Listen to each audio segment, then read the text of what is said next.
ওয়ালাইকুম রহমতুল্লাহি ওবরকাত। বর্তমানে যুবক যারা আছে, অধিকাংশ যুবকেরই লোকলজ্জার ভয়ে প্রকাশ করতে চায় না, কিন্তু গোপনে তাদের ধাতুক্ষয় স্বপ্নদোষের মতো জটিল রোগে তারা ভুগতেছে।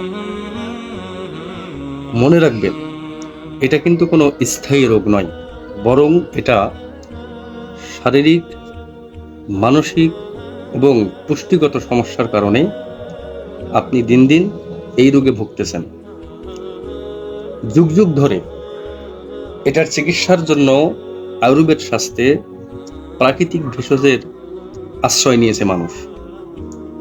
তাই কোনো কেমিক্যাল ছাড়া আপনি যদি আপনার শারীরিক অবক্ষয়, স্বপ্নদোষের মতো জটিল এবং কঠিন রোগকে নিজের মধ্যে পুষে না রেখে চিকিৎসা করিয়ে সঠিক সমাধানে সঠিক পুরুষ হতে চান, তাহলে আপনি স্বপ্নবিলাসী ন্যাচারাল কেয়ারের অতন্দ্র প্রহরী বটিকা সেবন করুন। টানা 3 মাস সেবন করলে এটা ভিতর থেকে আপনাকে স্থায়ীভাবে আপনার ক্ষয়রোগ এবং স্বপ্নদোষের মতো জটিল এবং কঠিন রোগ থেকে আপনাকে মুক্তি দিতে পারে। বিস্তারিত জানতে আজই কল করুন আমাদের স্ক্রিনে দেওয়া নাম্বারে, অথবা অর্ডার করতে আমাদেরকে মেসেজ করুন। ধন্যবাদ। আসসালামু আলাইকুম ওয়া রাহমাতুল্লাহি ওয়া বারাকাতুহু।